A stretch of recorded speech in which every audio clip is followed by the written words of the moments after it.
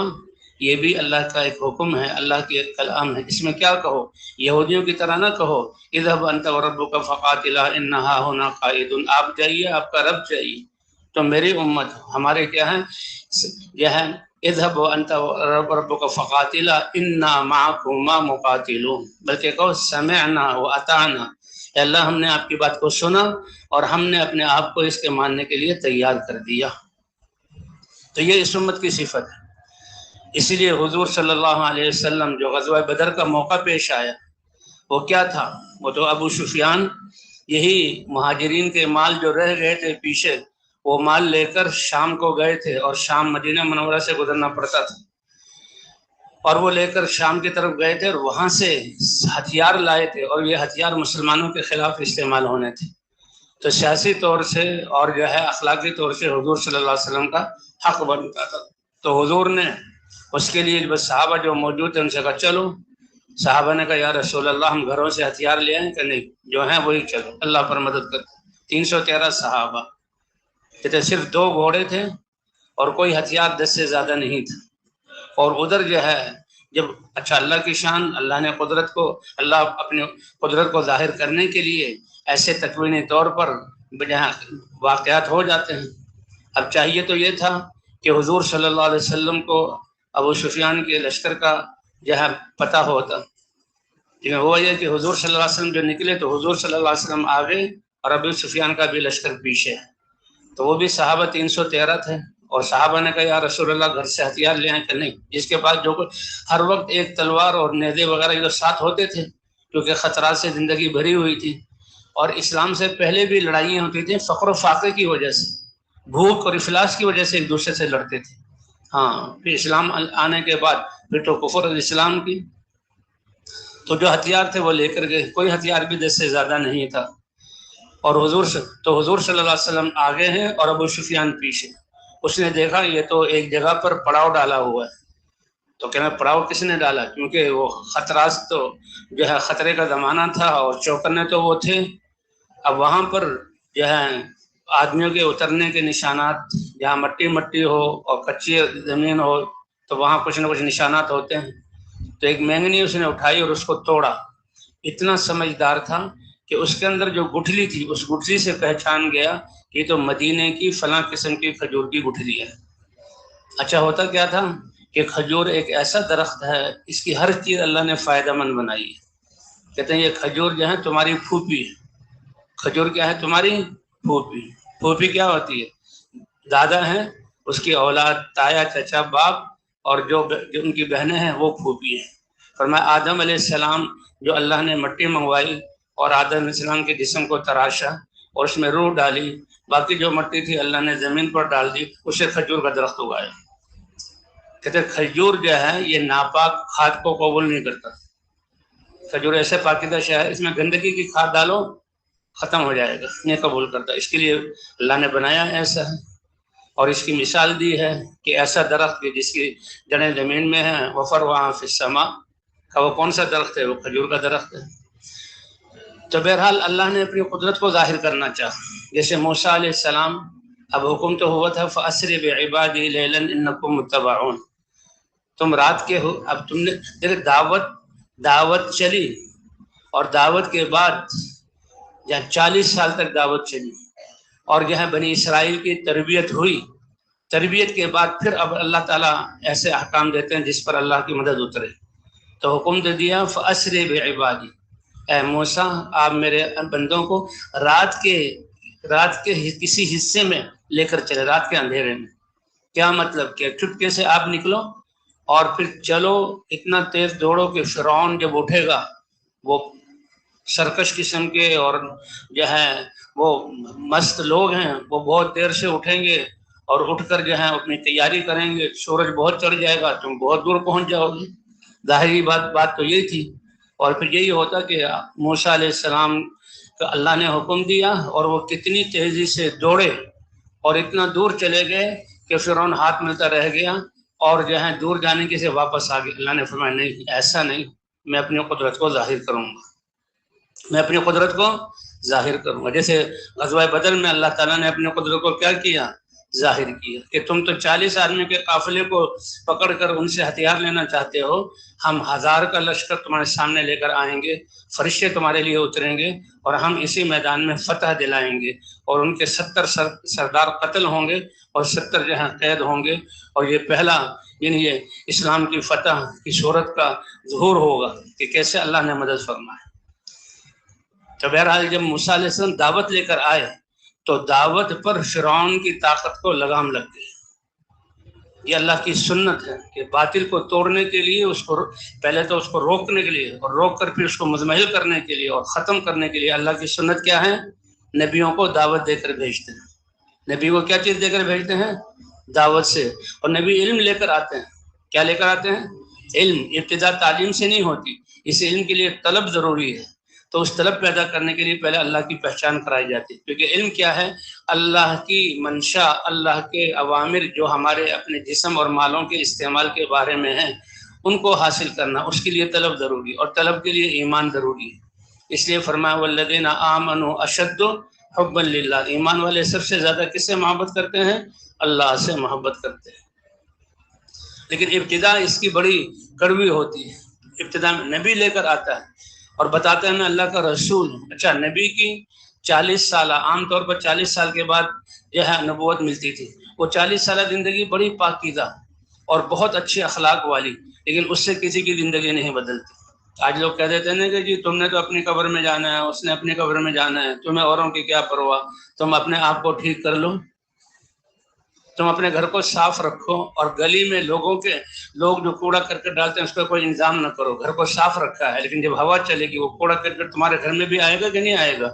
اس کے لیے تو ہر ایک گھر کا صاف ہونا اور پوری گلی کا صاف ہونا یہ فطری اور عقلی بات ہے. اس لیے حضرات انبیاء کرام کو دعوت دے کر بھیجا جاتا تھا. تو موسیٰ علیہ السلام فرعون کی طرف اور 40 سال تک دعوت دی. اے موسیٰ، تم میرے یہ ہے عصا، یہ جو ہے عصا معجزہ ہے، اس کو لے کر جاؤ اور فرعون کو دعوت دو. جب دعوت دی تو فرعون کی جو روب دعوت تھا وہ رک گیا دعوت کی وجہ سے، اور دعوت چلی وہ مزمحل ہوتا چلا گیا. اور بنی اسرائیل ان کی تربیت کے لیے حالات تو آئے. اے موسیٰ، آپ سے پہلے بھی ہمیں جو ہے ہمارے بچوں کو ذبح کیا جاتا تھا، ہمیں پیٹا جاتا تھا، ہماری عورتوں سے بیگار لیا جاتا تھا، مشقت کا کام لیا جاتا تھا. آپ کے آنے کے بعد بھی وہی حالات ہیں. موسیٰ علیہ السلام نے فرمایا نہیں، پہلے وہ تمہاری نافرمانیوں کی وجہ سے بطور سزا پر تمہارے یہ حالات تھے. یہ فرق ہے ایمان والے میں اور ناشکرے اور کافر میں. ایمان والے پر حالات آتے ہیں اس کو ترقی دینے کے لیے، اللہ کا قرب دینے کے لیے، اور اس کی کامیابی کے راستے پر آگے گامزن کرنے کے لیے. اور نافرمانوں پر حالات آتے ہیں ان کو سزا دینے کے لیے.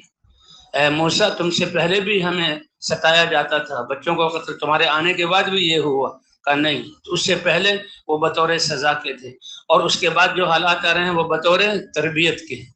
بطور کس کے ہیں؟ تربیت کے. کہ اللہ تعالیٰ دعوت کے بعد تربیت فرماتے ہیں. اسی لیے حضور صلی اللہ علیہ وسلم نے جو دعوت شروع کی، حضرات انبیاء کو، جو صحابہ کرام جو دعوت دینا شروع کی، تو صحابہ کرام کی تربیت ہوئی. حالانکہ حضور صلی اللہ علیہ وسلم جیسے سید الانبیاء داعی ہیں، اور صحابہ کرام جیسے سچے اور پکے اور اخلاص والے، وہ اس بات کو سن کر کہ تم فلاح پا جاؤ گے. اور فلاح وہ ایسا لفظ ہے، امام نووی نے لکھا ہے دنیا اور آخرت کی تمام خیروں کو شامل ہے فلاح کا لفظ. یہ وہ کامیابی جو اللہ کی طرف سے ملے، دنیا میں بھی اور آخرت میں بھی. اچھا، حضرت بلال نے اسی لیے کلمہ پڑھا لا الہ الا اللہ. لیکن اللہ کی پہچان جو دل میں آئی اور اس سے اپنے بتوں کی بت پرستی والی زندگی کی جو ہے اس کی سیاہی اور اس کی غلاظت سامنے آئی، تو برداشت نہیں کر سکے کہ یہ لوگ کیسے اس جہالت میں رہے. اس لیے کلمے کی دعوت ان میں لے کر اترتے تھے. تو اللہ کے رسول تو فرماتے ہیں فلاح پا جاؤ گے. لیکن ہوا کیا کہ بلال رضی اللہ عنہ دعوت دے رہے ہیں تو ان کو رسیوں سے باندھ کر پیٹا جا رہا ہے. فرمائے یہ سردار راتوں کو جمع ہوتے تھے. اچھا، یہ کالا کو لوٹا بلال، یہ جو ہے اب حضرت محمد صلی اللہ علیہ وسلم کے کلمے کو اس نے پڑھ لیا اور اس کی دعوت رسی سے باندھ کر ان کی پٹائی کرتے تھے. ہینڈر جب جسم سے اٹھتا تھا تو خون کے فوار، لیکن وہ کہتے احد احد، یہ جان چلی جائے گی لیکن میں اس دعوت کو نہیں چھوڑوں گا. حضرت خباب رضی اللہ تعالیٰ عنہ آگ کے انگاروں پر ڈالا جا رہا ہے، لیکن وہ سمجھ رہے ہیں کہ اب ہم کامیاب ہیں. کیوں کامیاب؟ یہ ایک بہت باریک اور بڑی اونچی بات ہے. کامیابی یہ نہیں کہ میری خواہشات اللہ پوری کر دیں، بلکہ کامیابی یہ ہے کہ اللہ کی رضا کو اور اللہ کی چاہت کو پورا کرنے کے لیے میرے جذبات بھی قربان ہوں، میرا مال سارا مال بھی لگ جائے، اور جسم کا رواں رواں اس پر لگ جائے. یہ ہے کامیابی، کیونکہ اللہ اس کا بدلہ دے گا. اس لیے حضرت عبداللہ بن حذافہ رضی اللہ تعالیٰ عنہ کو جب بادشاہ نے قید کر لیا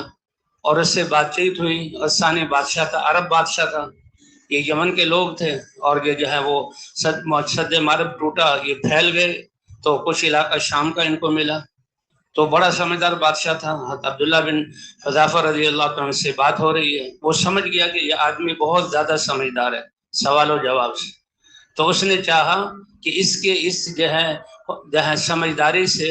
اور اس کی اس جو ہے تجربے سے میں اپنا فائدہ اٹھاؤں، تو اس نے کیا کیا،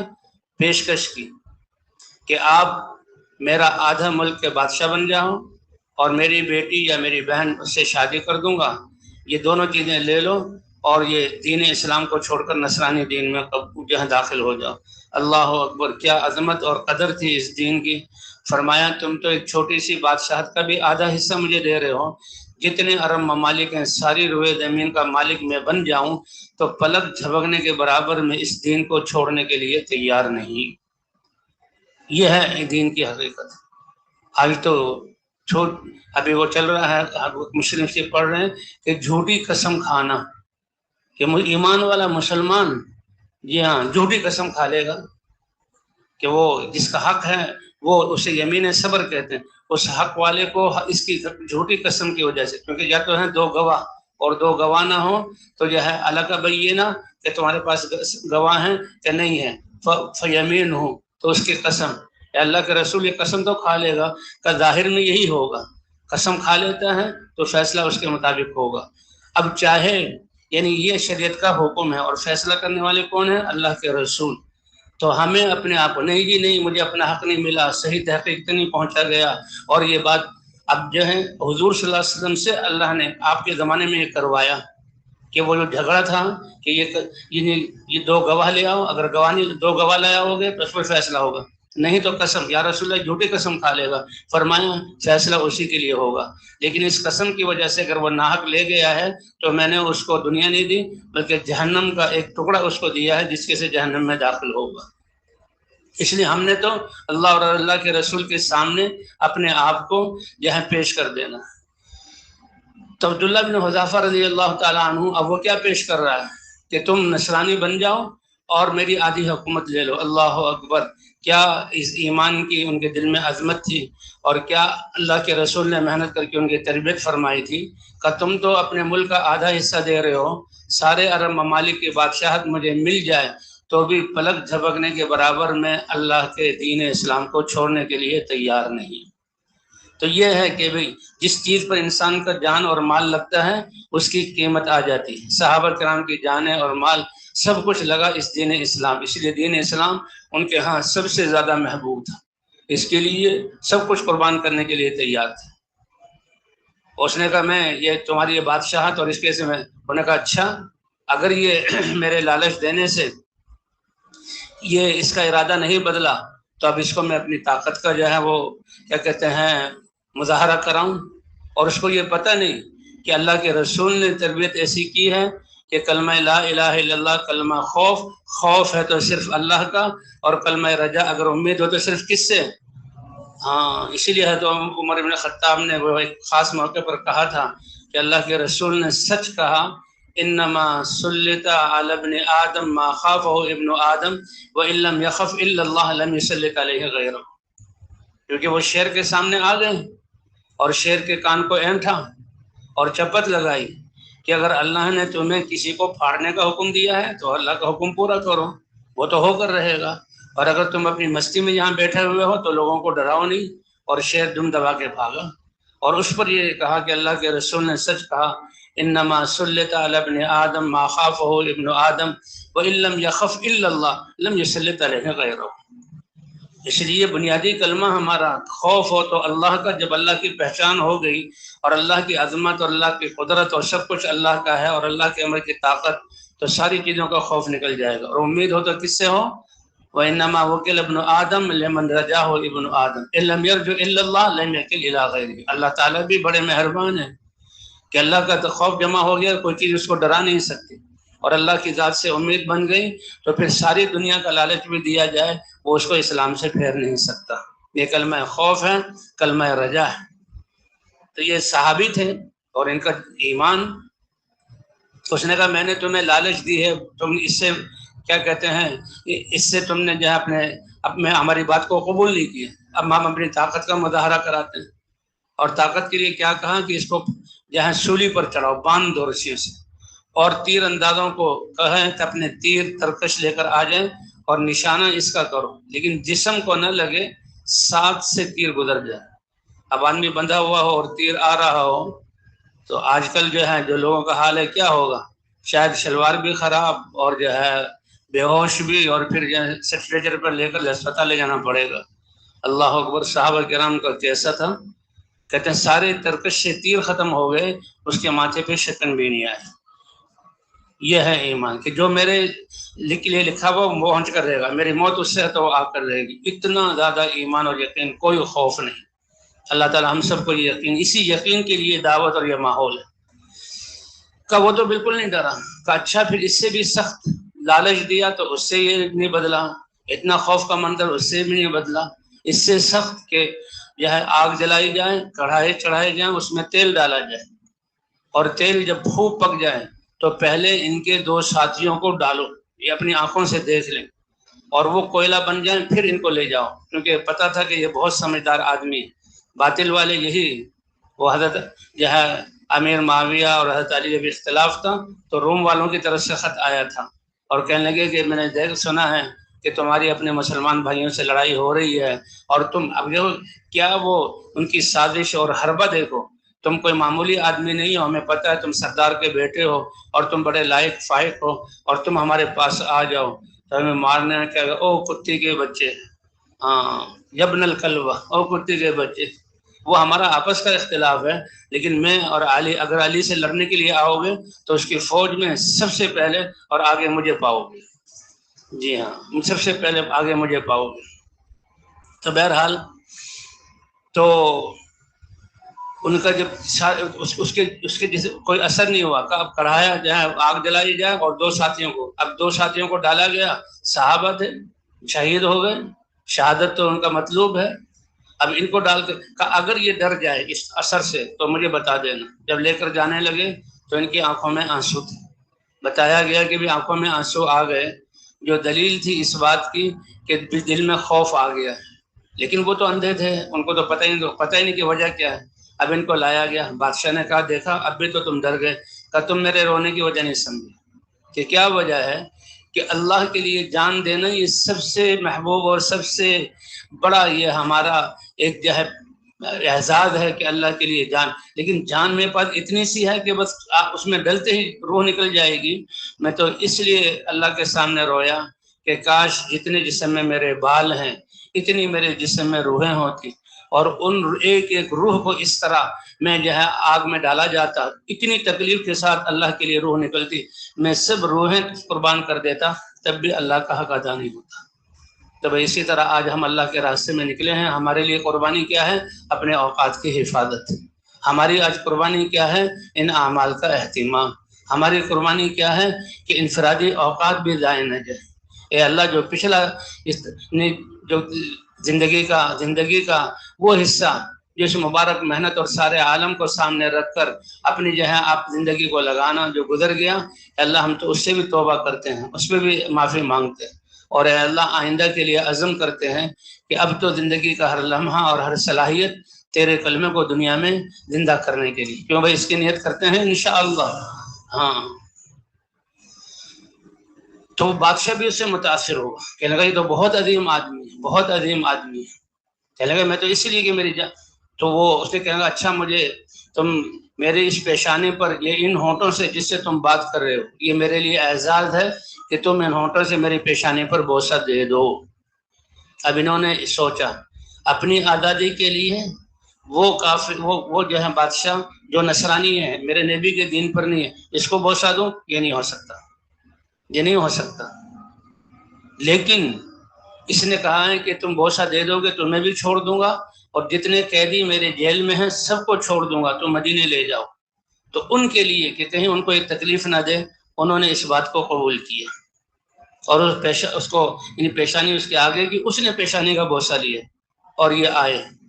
اور جیسے کہ ہمارے ممبر پہ بتایا جاتا ہے کہ یہ حضور صلی اللہ علیہ وسلم اور صحابہ کرام تابعین تبع تابعین کہ جاتے ہوئے بھی ہدایات دی جاتی تھی اور واپس آ کر بھی حالات سنے جاتے تھے، یہ حضرت عمر رضی اللہ تعالیٰ عنہ کے پاس گئے، حضرت عمر رضی اللہ تعالیٰ عنہ کا زمانہ تھا، اور سارا قصہ سنایا۔ جب قصہ سنا تو حضرت عمر نے چاہا کہ سب یہ ہے صحابہ کے سامنے، اور اس وقت تابعین بھی ہوں گے، ان سب کے سامنے جو ہے یہ قصہ آ جائے، اس لیے الصلاۃ جامعۃ ایک آواز لگتی تھی سب کو جمع کرنے کے لیے، الصلاۃ جامعۃ، یعنی اگلی جو نماز ہے اس میں کہا جا رہا ہے کہ جمع ہو جاؤ۔ تو صرف نماز پڑھنے کے لیے جمع نہیں ہوتے تھے، پورے تیار ہو کر آتے تھے، پورے تیار ہو کر۔ اس محنت سے مقصود یہی ہے کہ صحابہ کی اس سطح تک پہنچنا کہ جب پکارا جائے، اور جو ہے جتنے وقت کے لیے پکارا جائے، اور جہاں کے لیے پکارا جائے، اور جس کے ساتھ بھیجنے کے لیے پکارا جائے، ہم تیار ہوں کہ بھائی تیار ہیں اس کے لیے انشاءاللہ۔ یہ ہماری تربیت کا، صحابہ کرام کی یہ صفت تھی، صحابہ کرام کی یہ صفت۔ تو یہ ایک آواز الصلاۃ جامعۃ، سارے صحابہ جمع ہو گئے، اور حضرت عمر رضی اللہ تعالیٰ نے چاہا کہ یہ پوری کارگزاری صحابہ کے سامنے ہے، تو ساری کارگزاری صحابہ کے سامنے بیان کی گئی۔ تو حضرت عمر رضی اللہ تعالیٰ سمجھ گئے کہ عبداللہ بن حذافہ رضی اللہ تعالیٰ عنہ کے دل میں ایک ہے ایک قدرت سی ہے کہ اس نے نصرانی آدمی کی پیشانی پر بوسہ کیوں دیا، لیکن وہ تو اپنے ساتھیوں کو چھڑانے کے لیے، ورنہ وہ جیل میں ان کو سزائیں دے گا، اس نے شرط لگائی تھی۔ تو اس لیے اس قدرت کو نکالنے کے لیے حضرت عمر بن خطاب رضی اللہ عنہ کھڑے ہوئے اور کہا کہ اس پیشانی کا بوسہ سب سے پہلے میں دیتا ہوں، اور جتنے یہ ایمان والے بیٹھے ہوئے ہیں ان کو چاہیے کہ ان کی پیشانی کا بوسہ دیں تاکہ دل سے وہ خیال نکل جائے۔ تو بھئی یہ ہے اس محنت کا مقصود کہ ہمارا جذبہ کہ اے اللہ، جذبات بھی قربان ہیں اور زندگی کے سارے لمحات بھی قربان ہیں، اور جو مال ہے جو کچھ یہ بھی تیرے کلمے کو بلند کرنے کے لیے۔ کا اس محنت سے کیا چاہ رہے ہیں، کیا مقصود ہے کہ مسلمان تقوی والی زندگی کو اختیار کرنے میں اور تقوی والی زندگی کو پوری دنیا میں پھیلانے کے لیے اس سطح پر آ جائے جس سطح پر صحابہ کرام تھے، کہ جب کیا کہا جاتا تھا اور جتنے وقت کے لیے کہا جاتا تھا اور جس کے ساتھ بھیجا جاتا تھا۔ اللہ دیکھو یہاں ایسی صورتیں پیش آتی ہیں، اس لیے ہم تو اپنے آپ کو حوالے کریں، کبھی بھی یعنی جو دل کی چاہت ہے یا ہماری جو پرانے عادتیں ہیں اس کے مطابق وہ چیزیں آڑے آئیں گی، نہیں مجھے تو فلاں کے ساتھ جانا چاہیے، نہیں اب تو فلاں علاقے میں جانا چاہیے، نہیں میں تو اتنے وقت کے لیے جاؤں گا، تو بھئی یہی ہماری قربانی۔ صحابہ کرام تو جانوں کو ہتھیلی پر رکھ کر، اور اللہ نے فرمایا کہ جانیں انہوں نے میدانوں میں دے دی، ہم اپنے آپ کو اس بات پر تیار کریں، جب بھی تشکیل کے لیے کہیں اور جس کے ساتھ بھیجیں، اور جب بھیجیں ہم اپنے آپ کو پیش کر دیں۔ حضرت قاری ظہیر صاحب تھے جو ہے ہمارے کیا کہتے ہیں نظام الدین کے بزرگوں میں سے، اور مولانا صاحب رحمۃ اللہ علیہ کے ساتھیوں میں سے، بہت ظریف و طبع تھے، بہت ظریف و طبع تھے، یعنی روتوں کو وہ ہنسا دیا کرتے تھے۔ تو وہ کہتے ہیں کہ میں جب وقت لگانے کے لیے آیا، اس وقت 7 چلے تھے، اس وقت کے سفر وہ بھی اکثر پیدل ہوتے تھے، سامان بھی بہت تھوڑا ہوتا تھا، اور مجاہدے بھی بہت ہوتے تھے کیونکہ لوگ جانتے ہی نہیں تھے۔ تو کہا بس ایسے بھی ہوتا تھا کہ تشکیل کے لیے گئے اور تشکیل میں نئے ساتھیوں کے ساتھ بھیجا گیا، ان کو سکھانے کے لیے دن رات محنت کرنی پڑتی تھی اور پیدل چلنا پڑتا تھا، کھانے پینے کے اعتبار سے بھی فقر و فاقہ۔ نظام الدین آ کے چلو تھوڑے 1-2 دن وہاں سانس لیں گے، کتنی دفعہ ایسا ہوا کہ ابھی بستر جو ہے وہ کندھوں پر ہے اور سر سے اتارا نہیں ہے، اور وہاں آ گئے کیونکہ جماعتیں نہیں بنتی تھیں۔ وہاں مولانا الیاس صاحب رحمۃ اللہ علیہ کے پاس کچھ لوگ آئے ہوئے ہیں میوات کے کہ حضرت ہم تیار ہیں، اور ان کو اسی وقت جماعت میں بھیجنے کی ضرورت ہے، اب پرانا کوئی ہے نہیں۔ تو حضرت نے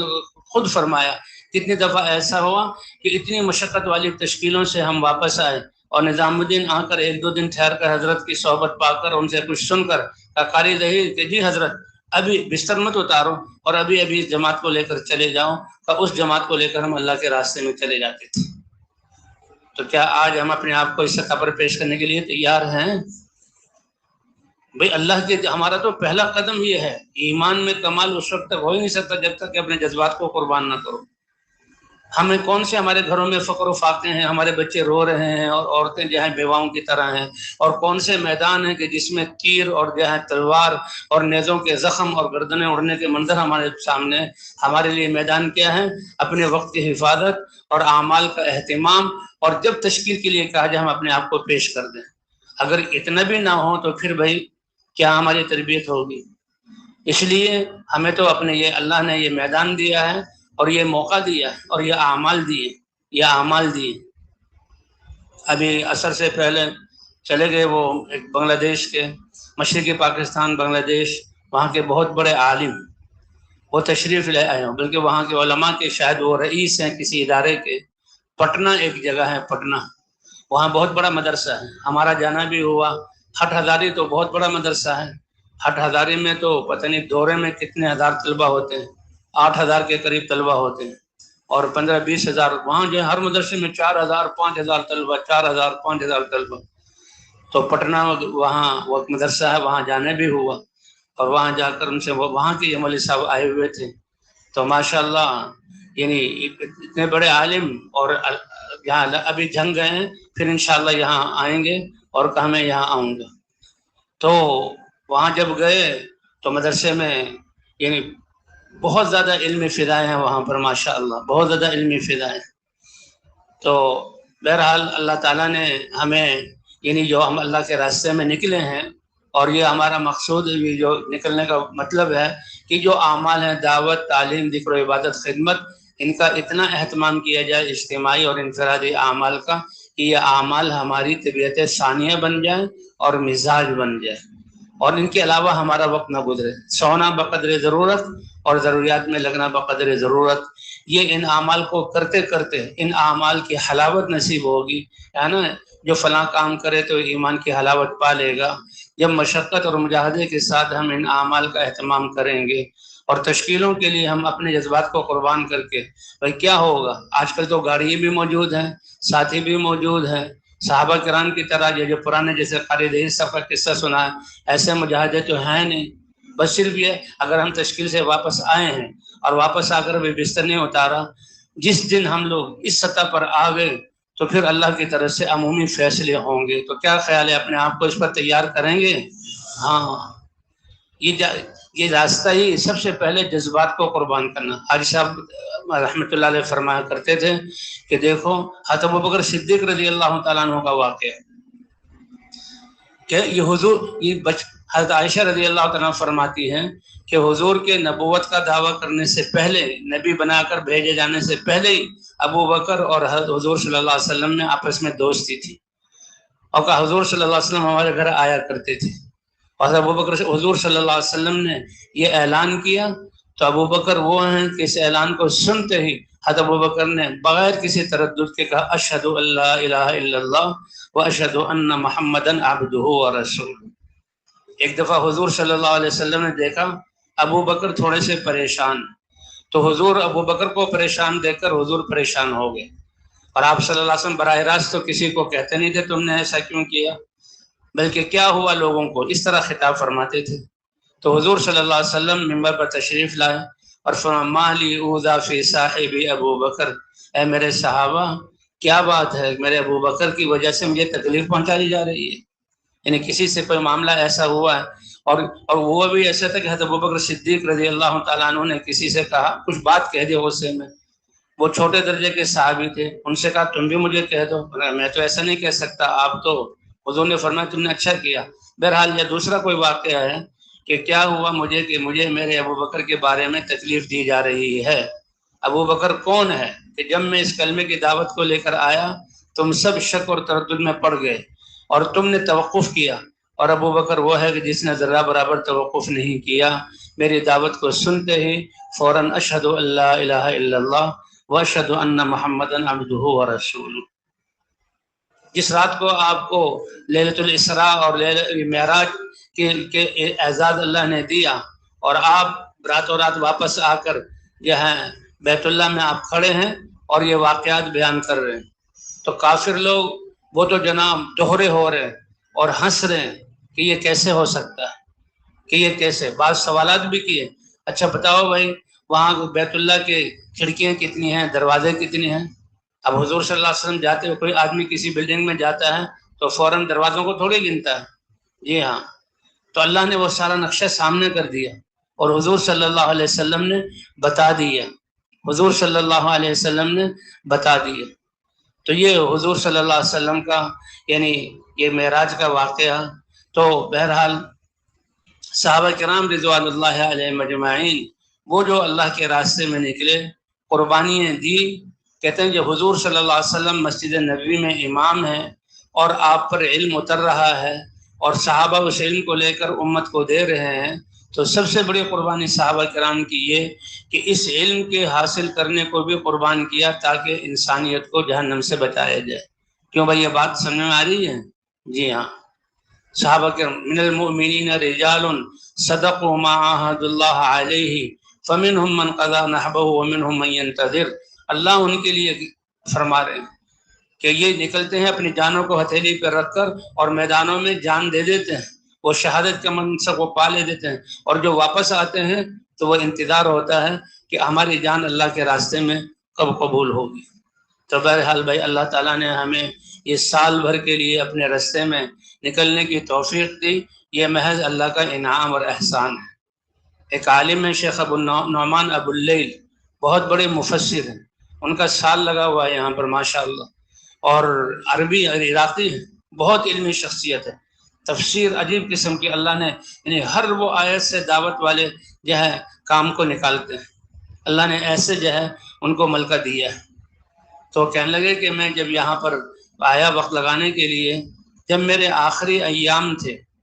تو کیونکہ عالم تھے اور بڑی عمر میں آئے تھے سوچ سمجھ کر، تو باوجود عالم ہوتے ہوئے یہاں ممبر پہ کوئی بھی بیٹھا ہو سارے اعمال کا اہتمام شروع سے آخر تک اعمال میں بیٹھتے تھے، اور سارے کیونکہ خود عالم قرآن حدیث سامنے ہے، یہ مجھے تو معلوم ہے مجھے تو معلوم ہے کہ روٹی سے پیٹ بھرتا ہے اور پانی سے پیاس بجھتی ہے، لیکن اس معلوم ہونے کے بعد اس کا مطلب یہ نہیں کہ میں نے روٹی کھانا چھوڑ دی، اب میں نے پانی پینا چھوڑ دیا، بلکہ یہ میری غذا ہے۔ تو یہ چیزیں معلوم ہیں، اب ایمان یقین کی باتوں کو سننا یہ ہماری تربیت اور غذا میں سے۔ فرمایا میں نے سال بھر پورا کیا، آخر میں جب چند دن رہ گئے تو وہ ان کی براہ راست میں ان کے ساتھ مجلس میں بیٹھے ہوئے تھے، وہ بات کر رہے تھے، میں سن رہا تھا، کہنے لگے آخر میں یہی ہوا کہ بھئی سال تو پورا ہو گیا، اعمال تو سارے دیکھ لیے، چند دن رہ گئے، کیا بات ہے کہ شیطان نے بڑا زور دیا، لیکن اللہ کا فضل ہے میں اس پر جمع رہا، اب جمع رہا وہی اعمال میں بار بار سن رہا ہوں۔ ان کی یہ قول کہ سال پورا ہونے کے بعد اللہ نے جو مجھ پر اس کام کی حقانیت کھوری اور جو القاء کیا، تو مجھے یقین ہو گیا کہ اگر شیطان مجھے 2-3 دن پہلے بھی مجھے یہاں سے لے جاتا تو وہ چیزیں مجھ پر نہ کھلتی جو اللہ نے سال پورا کرنے پر کھولی ہیں۔ تو اس لیے یہ وقت ہمارا بہت قیمتی ہے۔ آپ حضرات علماء کرام ہیں، مولانا الیاس صاحب رحمۃ اللہ علیہ یہی فرمایا کرتے تھے کہ جس سے حضرات انبیاء کرام کو اللہ علم دے کر بھیجتے تھے، لیکن علم کے لیے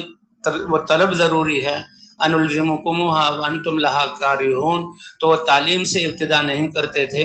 دعوت سے ابتدا کرتے تھے، کلمے کی دعوت کو لے کر پھرتے تھے اور اللہ کی پہچان کراتے تھے، اور جو اللہ والذین آمنوا اشد حبا للہ، جس نے اللہ کو پہچان لیا تو اب اس کے دل میں طلب کہ اللہ ہم سے کیا چاہتے ہیں، میری زندگی کیسے گزرے، یہ اعلیٰ درجے کی پیدا ہوتی تھی، اور اس پر انبیاء پھر ان کو علم سکھلاتے تھے۔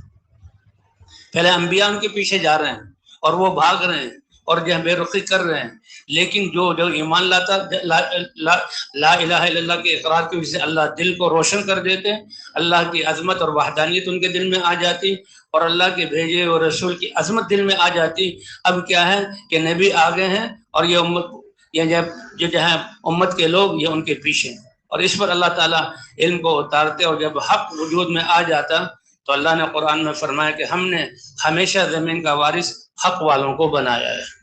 وعد اللہ الذین آمنوا منکم وعملوا الصالحات لاستخلفنہم فی الارض کما استخلف الذین من قبلہم ولیمکننہم، اللہ کا یہ وعدہ ہے۔ تو مولانا الیاس صاحب رحمۃ اللہ علیہ پر اللہ نے ایک کام کھولا، تو یہی چاہتے تھے کہ بھی علماء حضرات تعلیم اور تبلیغ دونوں کو جمع کر کے چلیں، تو کیا خیال ہے بھائی اس کے لیے تیار ہیں انشاءاللہ؟ اس کے لیے یہ اعمال ہیں، یہ اعمال